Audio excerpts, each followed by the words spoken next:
He may have a game plan. He just hasn't shared it with me. But I tell you what, I don't know about you, but I'm going to go to bed.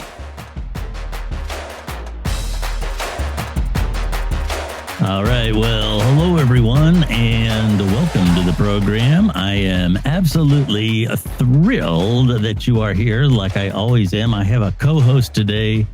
My co-host is Shaman Isis, and she's all smiles. Shaman, what's up? Thank you so much for being the co-host today. Absolutely.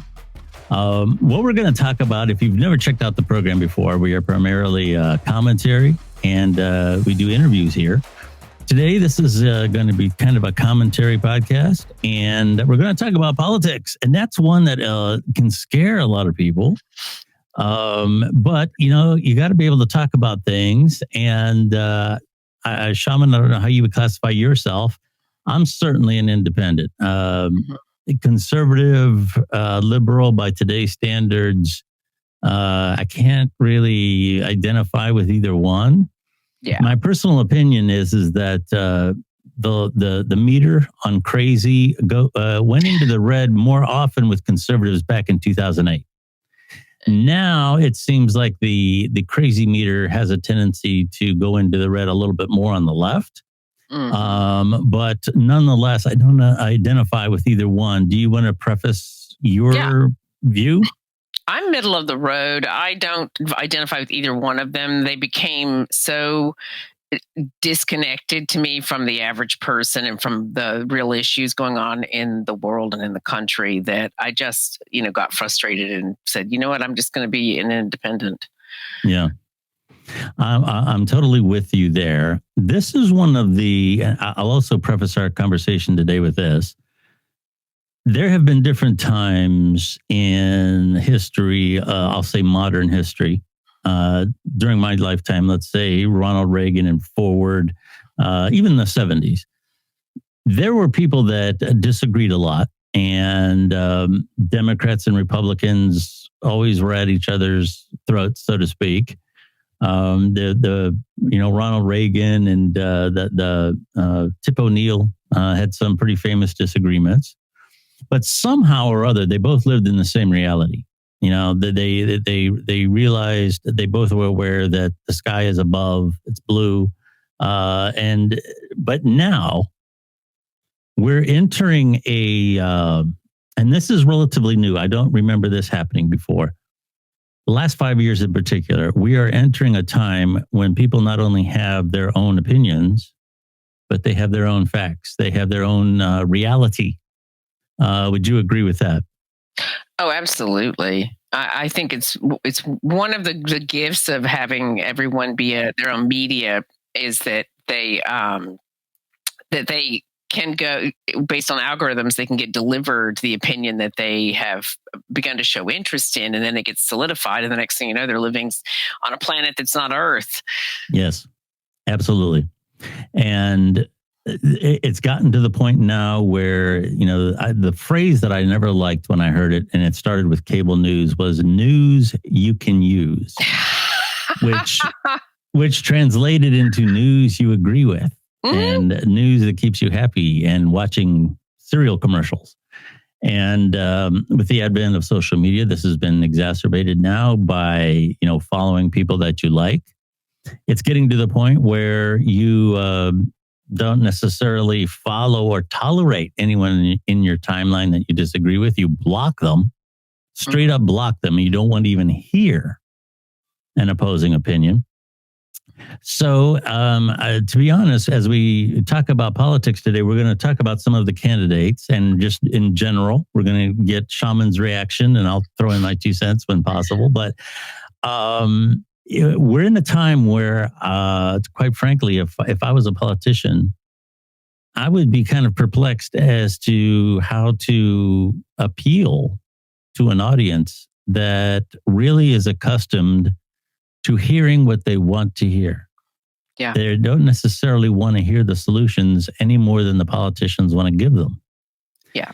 So that's kind of where I'm at. Can I share a story with you? Absolutely. Go right ahead. Yesterday, I posted the Shaman Isis show podcast, and I did an opening talking about the fact that Nancy Pelosi had said that she was going to be running again. And I was, we talked about this. I was sort of slaying the whole, aged politician situation that we've gotten ourselves into. And somebody reshared my podcast and just went off on how horrible it was that I chose a particular person. And I mean, they really did. They did it 3 different places. And I was like, you need to ask yourself why you're coming after someone for expressing a personal opinion in a show that's their own name. Yes. I mean, in what it was interesting to me was that what they did was they took what they listened to and they assigned a party to me. They assigned a political position to me and implied several things about my politics that I'm not even that open about. Yeah. So I was like, oh, well, I'm glad you know. Exactly. And that's kind of where we're at. We're in we have a moral compass too. Like me, for example, to me, a given action is either right or it's wrong in simple terms. With the left in particular, it depends on who's involved, who's doing it to whom. Some people are justified in doing bad things. And both sides will excuse their quote unquote candidate or politician for doing certain things, and in the same situation condemn another for doing the same thing. It's very narcissistic. And it's we have a moral compass now that doesn't point in the direction of right or wrong. It points in, well, it depends on who it is and what their reason is. And that's a scary thing to those kind of times scare me, is what I'm trying to say. Yeah. All right. Let's start with the guy that's there now, Joe Biden. I want to be very clear here. I'm not necessarily saying anything directly related to age, because we have to bring that up. Well, we get into this thing about ageism and so on and so forth. Bernie Sanders, for whatever reason, whether you agree with him or not, sharp as a pin. Absolutely sharp as a pin. Joe Biden, not so much. I presume a lot of people have heard the soundbite the other day where he was in a press conference and he said, "Listen, I don't know about you, but I'm going to bed." Yeah. I'm sorry. It's gotten to the point now where you can't tell his quotes from The Onion. No, you can't. You can't. And in what I've seen with Joe, I'm sorry, finish what you were saying. Oh no. Well, that's kind of where I was at. I can remember when Ronald Reagan, when Democrats tried to make his age an issue. And in all fairness, I think his first term, very sharp. Very sharp. He was always funny. He was called the great communicator. Second term, for the most part, knowing what we know now about what was going on with him, that last year, if you go back and look at some news clips from 1987, when he was in his last year, you could tell he was starting to slip just a little bit. And that's not being mean, but that's the truth. That's the honest to God truth. Yeah. And Ronald Reagan left office younger than Joe Biden went in. Yeah. And if he wins in 2024, that means he will be in office, in essence, another 5 years on top of where we're at now. Yeah. So this is kind of where we're at. I don't know that this is a good thing for the country. No. I listen into some of the foreign media talking about the United States, and it's not good. It's not good. No, it's the first time in my life, and I have mad respect for the office of the president. Yeah. I have respect for anybody who does such a challenging job. And having said that, it is an incredibly high stress, challenging job that requires someone who has a sufficient amount of energy and intellect and interest to be able to do the job as well as possible. And we're already seeing in this term him struggle. And in addition to that, we're losing the respect of the international audience and politicians in other countries because they see it for what it is and they're talking about it in very openly that, age is really is a number, but we age differently, all of us, as we get older. And some of us age super well and stay sharp, and some of us don't. And some of his gaffes have embarrassed the country. Yeah. Yeah. So if you're a Democrat right now, you got to know when you're in the back room. And here again, I want to stress this as a human being. I kind of feel that he, for lack of a better term, he was kind of a goof his whole career.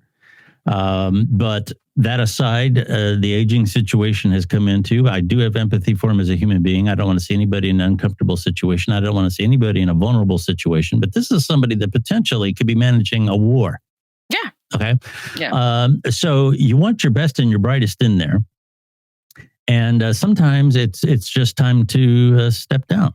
Well, this goes back to the power dynamics because I personally, my intuition feels that he never really wanted to be president, that he did it because that was the position he found himself in at a time when it just worked out.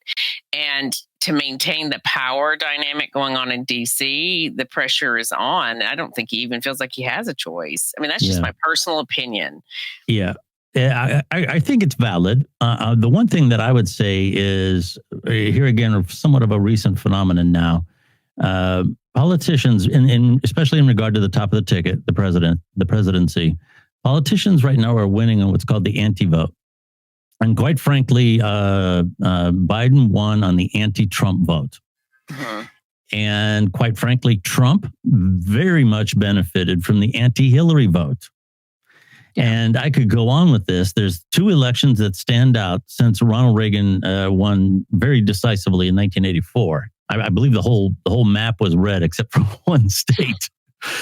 Certainly, Bill Clinton came in 1992. People voted for him. And I would say Obama in 2008, people voted for him. But for the rest of them, most of these elections have been, our guy isn't as bad as yours. And that's where we've gotten, where it's pick the worst possible, the least worst version of who's going to be in office. Yes. So in the back rooms, what's happening with the Democratic conversations? They got to know he's not going to stand up too well in a debate. I honestly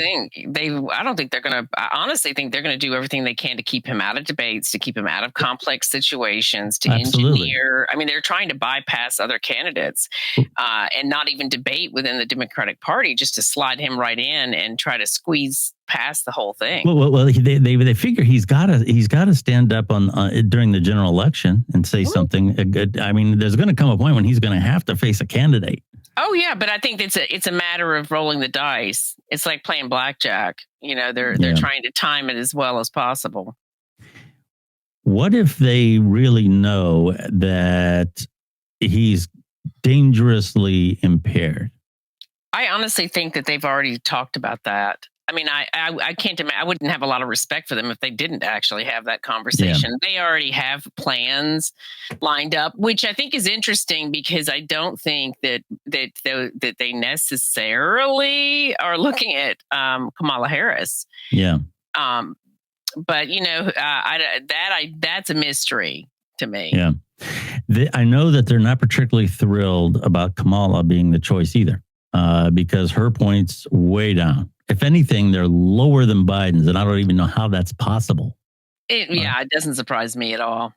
Okay. So, all right, that's where they're at. Now, there's other things. We'll stay with the Democrats and let's say in contrast to Biden. RFK Jr. Interesting person. Interesting. He doesn't fit the mold of the Kennedys. By any stretch of the imagination. Yeah. He's his own man. And there's things that he says that conservatives absolutely love. There's things that he says that liberals absolutely love. And by contrast, he says things that they both hate. Oh, yeah. And that puts him in an interesting position because most politicians, they figure out which boat they're going to be able to sail in. Mm-hmm. And he has an asset in that name that allows him some latitude that others don't have. And I think just from having observed him, he seems to actually really decide things based on what he feels and believes, which is a privilege within the way our political system is arranged, because it's almost impossible to get into office without getting the funding. You can't get the funding if you don't pick sides. And so he's in a unique position.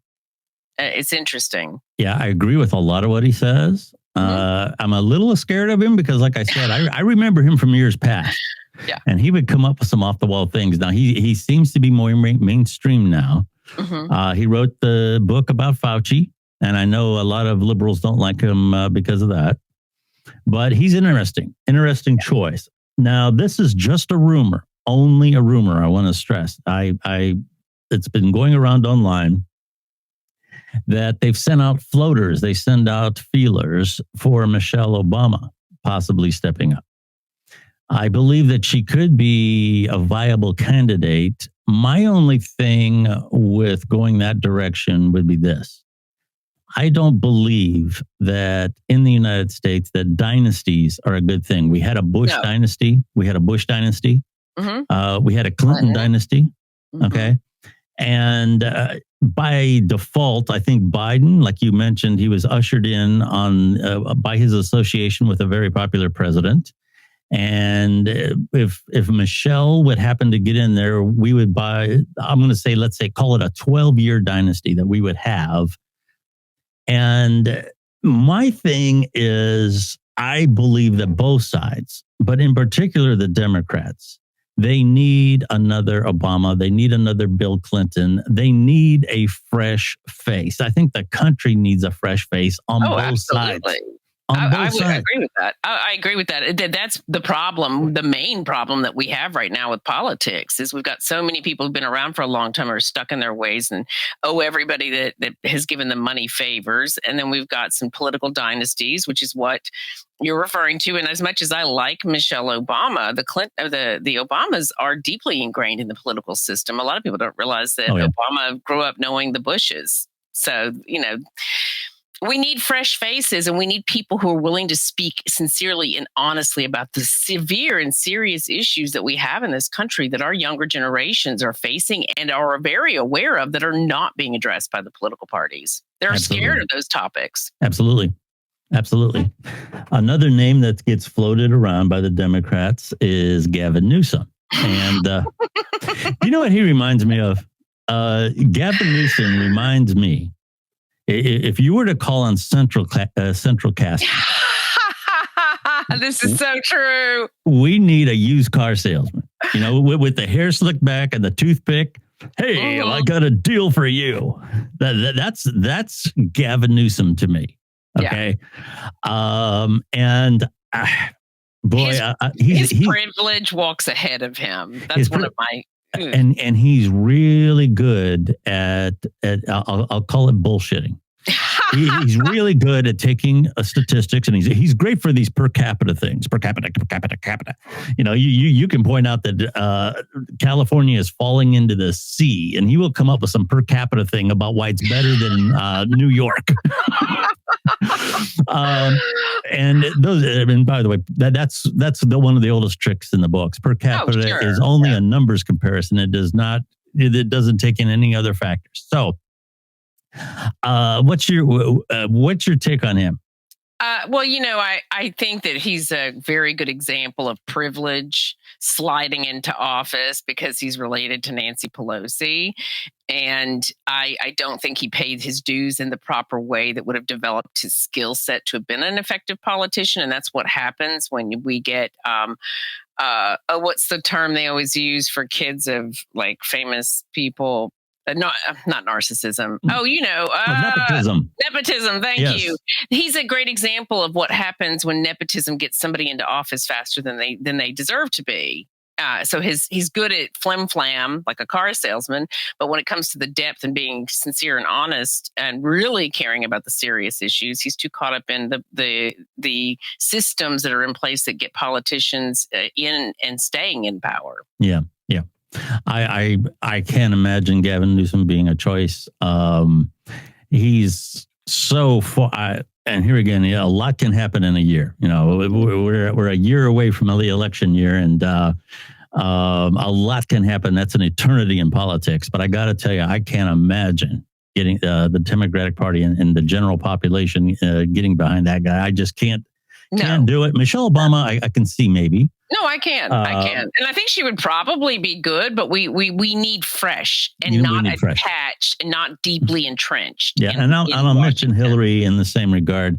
A lot of people have said maybe this is her time to get her last ditch effort, but I think it's time to. If I was advising the Democratic Party, I'd say you need a fresh face.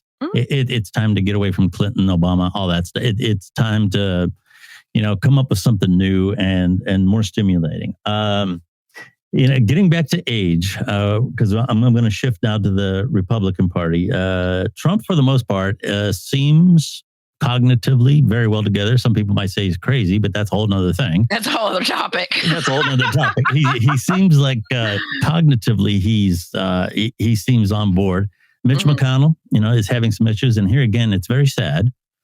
And I get here again. Can I just say that we're saying that it's very sad because we've been taught to look at aging as something to be sad about, where I think it's sad for the American people that the political system is in that situation. Absolutely. Where somebody that old is still in office. I think it's very sad when quite literally being propped up at a podium. I think that's inhumane to the person that's being propped up. And it's certainly not good for the public. And this is nothing against aging. You know what? No. Life runs its course. And there comes a time when you should just be sitting on the back porch, drinking some sweet tea, and enjoying life and not be making decisions that are affecting millions of people. Well, your cognitive function, when you're cognitive, your physical, your mental health becomes fragile. You shouldn't be in a decision-making position. Yeah. Yeah. And like I said, it's hard to tell the headlines from there's like The Onion. There's one called The Babylon Bee. And I love The Babylon Bee. Okay. I don't know the exact words. I'm paraphrasing here, but they had this image of this old man laying in bed and the families gathered around him. And the caption says, family is torn between sending grandpa to hospice or having him run for Senate. That's what I love about them. I'm not into specific parties or people's personal beliefs, but they're funny. Yes, and it's we're a country of 330 some odd million people. I don't know what the exact number is, but why aren't our best and brightest up there? Why are we regurgitating the same people? I don't understand that. It was never my understanding of the way the government was set up. It was never meant to be a career. It's certainly not a career to the point where you served until you dropped like the Pope. Yeah. Okay. Congress, in terms of the House, that was always supposed to be a very limited, almost volunteer type thing. Mm-hmm. Senate was a little bit more, maybe skilled politicians. But none of these things were supposed to be like you get elected when you're 40 or 50 and then you serve until you die. It was not supposed to be that. But in a lot of respects, that we could get into the conversation about term limitations and everything. We'll get to that at another time. But right now, the front runner with the Republican Party is, of course, Trump. Mm-hmm. And if you would have asked me 3 months ago, I would have said, yes, I know he can get the nomination, but I don't think he can win the general election. And now I'm not so sure. And I'll tell you why I'm not so sure is because the left is getting crazier and crazier. Mm-hmm. They're changing the meaning of words and championing causes that are just insane. These movements out in California where they're talking about bills that make it illegal for business owners to stop shoplifters. This is the type of thing. This is the type of BS that got him elected to begin with. Yeah. And it's the kind of thing that, they're notorious. They're becoming notorious for these kinds of crazy, it's almost like crazy schemes that have to involve special interest groups. Yeah. Have to, because it doesn't make sense why they're being forced through without something like that. Yeah. So if you were to ask me now, I would still say it's unlikely. But 3 months ago, I'd have said it's impossible. But now I'm going to say, you know what? That light. One of the guys on CNN made the thing about he was a joke in 2016, but that steam engine kept getting closer and closer and getting bigger and bigger. And here again, 3 months ago, I said, "There's no way, Trump." But I'll say you now that steam engine is getting louder, and the ground is starting to rumble a little bit. I do believe I can't rule out another Trump presidency. I can't.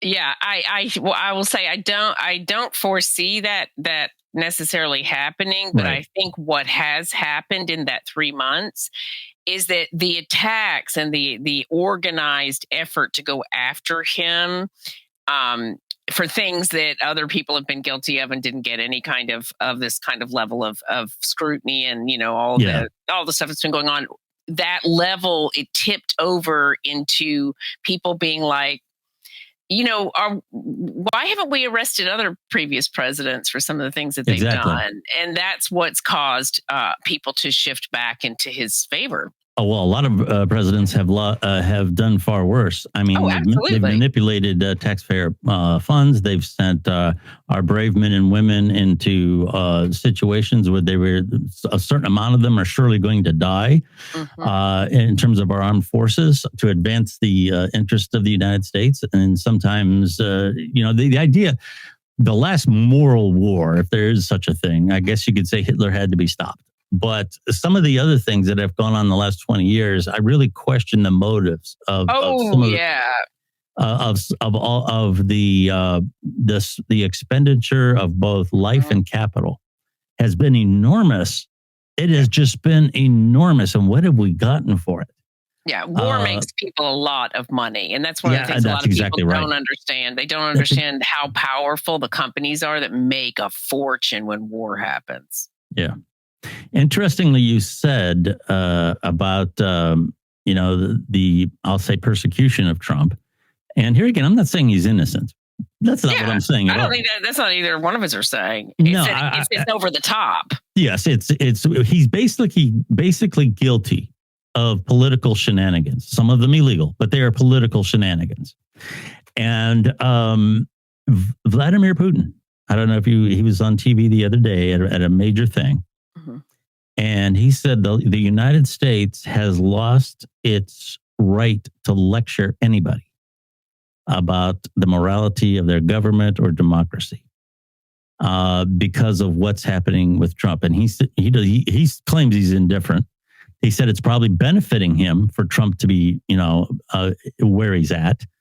But in all honesty, the room that he was in, I heard laughter in the background.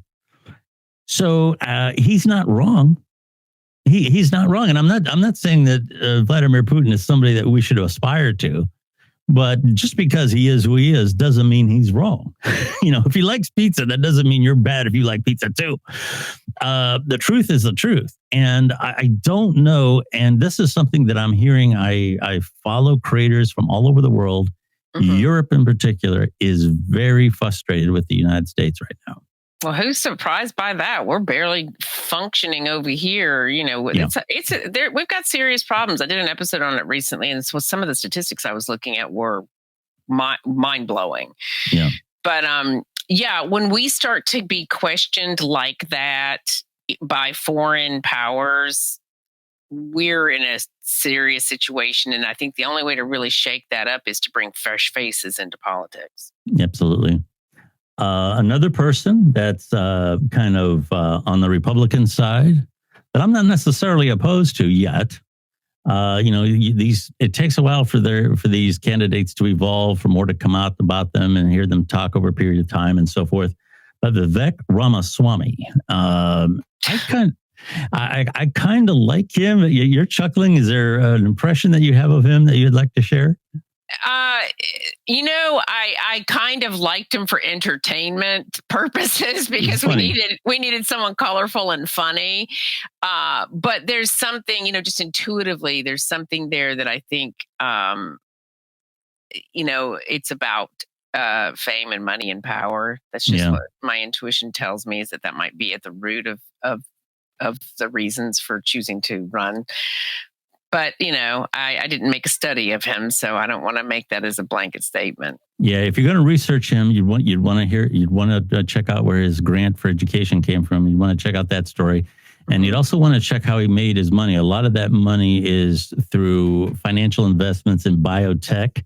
And from what I understand, a lot of those things have been invested by some really big powerhouses in terms of like Vanguard and some of those others, Blackwater. I'm not sure which one of them is involved. BlackRock, I'm sorry. Yeah, no, that's okay. Blackwater is the security firm. Oh, yeah. I know exactly who they are. I was like, close, but not quite. We need to do an episode talking about Vanguard and BlackRock. Yeah, yes, absolutely. Because typically when people talk about corporate interests, they pick on Ford and Google and all and they all got their problems. But I'm telling you, it's kind of like the Game of Thrones. The White Walkers are Vanguard. Yeah, I mean, when you see, and I've showed this to my students at the school I teach at. I teach adults at college, and I show them how much the vested interest they have across almost every corporation on the S&P 500, and they're like, and I'm like, yeah, basically everything. Yeah. Anyway. Yeah. So anyway, I would consider him. I absolutely would consider him. And I guess probably the other player that kind of has a chance. And what's interesting about him, when he won big in Florida, he was kind of crowned the new leader of the Republican Party, but that kind of fizzled out. And Ron DeSantis is kind of hanging there. Yeah. He's not very likable. He's still alive, but he's not catching fire. Yeah. Is that kind of your assessment? He's just not very likable? Yeah, he comes across as disingenuous and not very likable. It's as if he's always alone in a crowd. And I'm not saying that he's not. I don't know him personally. Just as a communications pioneer, my observations of people are pretty accurate. And I think his issue is that he just doesn't come across as that likable and that trustworthy. And that's not to say that I'm saying for a fact he's not. It's about the energy that somebody gives off and the impression that people take from it.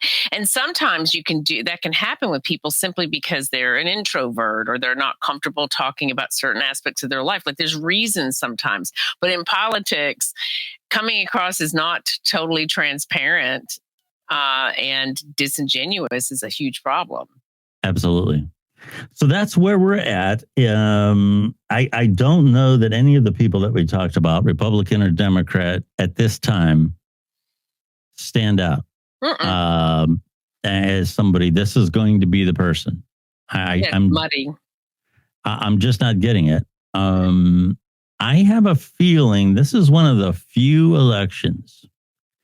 And I'm not 21 years old anymore. This is one of the few elections, as much as people talked about Reagan starting a war with the then USSR and all these other things. I was really never really that concerned. Even in post 9/11, I was never really that concerned about the future of the United States. But with the way things are shaping up in the world right now, you have, and here again, this is another subject that's very big, but the way that monetization and different currencies are valued is radically starting to change. Oh, yeah. And we're not in front of the 8 ball. Yes. And that could be big for the United States, because the one thing the United States has always done, and if anything, it's been to our detriment, is we've shown the dollar and said, you do what we say, or we're taking our dollar and we're going home. Just like a kid that owns the ball. And all the other countries would quake in their shoes. Oh, no, because no matter what it was, pesos, euros, whatever, everything was, well, how many dollars is it worth? That was the standard. Okay. Yeah. And that's starting to change. And that is one of my biggest concerns about where we've been headed the last few years is the fact that we've become so caught up in the drama of whatever issues being thrown out to keep us like rabid dogs running after, here's that issue that they love to throw out every, few months when they need us distracted, is that all that distraction, while the political, candidates have not evolved and have not become they're not in touch with the problems that we really have, nor how to fix them, is that while we were lost in the woods, other countries have leapt forward and seized what they see as an opportunity to take some of the power out of us. And that is the concern, is that we're losing our place and that goes back to our president and to the hot mess that we've been for a few years. Yes. And I think we have it in us to come back and to rally, because we're so good at that. America is so good at that. But we do need to wake the F up. Yeah, absolutely. I totally agree. So that's where we're at. We're going to have to do this again. We're going to have to keep checking in with each other and following the progress of this. I have a feeling, like I said, this next year could be very interesting. I actually have some fears, I guess, or concerns, very serious concerns, maybe not fears yet, that I've never had before. Yep. Going into this new election cycle. So some crazy politics are at work, some crazy things happening in our society, and crazy things happening around the world, crazy things happening with the world banking system. And these are challenges since World War II that the United States has really never had to deal with before. So it's going to be interesting. Before we leave, you and I always have a good amount of crosstalk with our audiences. Why don't you tell folks about where they can find you online and about your podcast? Absolutely. You guys can find links to all of the books and content that I do, including my podcast, The Shaman Isis Show, on my website, shamanisis.com. And while you're there, check out my new book. Awesome. And what's the name of the book? It's called Memory Mansion. Okay, well, we're going to have to do an episode about that, because I've been checking that out, the bits and pieces online, and your build up to the release of that, and it looks very fascinating, I got to say. Thank you. You can find the Billy Dees podcast pretty much anywhere podcasts are found. We're on all the major carriers, and I've never really sought video views necessarily. I mean, I do the YouTube thing because a lot of times guests want to be seen, so they grab a link off of there and they share it in their social media and so forth. But another place you can find some of our video content, not every episode is in video form, but another place you can find it is the old Twitter, which is now X. Mm-hmm. We are now doing long form content, much like Tucker Carlson, I believe Roseanne. There's a number of different people doing long form content on Twitter X right now. And if you've been following that, I don't always agree with everything Tucker says. That's not where I'm going with this, but his numbers are incredible. Love that. I mean, he's absolutely burying all three major cable news networks with his X account. I love that. I just love that. I'm smiling because I like Tucker Carlson. I just like him as an individual. His energy is great, and I've watched him really, really pivot with his evolution and understanding what's really going on. Yeah, I have mad respect for it. So good for him. Absolutely. And this could be a new age. I don't know that it's going to happen necessarily with Twitter X, but I think the way we take in news is, if I was a cable news network right now, I'd be nervous. Mm-hmm. Because I think the day of major media making its move to social media it's a wonder it took as long as it did, quite frankly. But it's starting to happen now. So we here at the podcast, we're definitely part of that trend, and long form content is now available at Billy Dees on X, which is the old Twitter. Shaman, always a pleasure to have you on the program. Thank you so much for co-hosting today. Absolutely. I always have a wonderful time with you, Billy. Thanks for having me. Absolutely. And we are going to do this again. Thank you very much for listening to our podcast, and we will be talking to you again next week.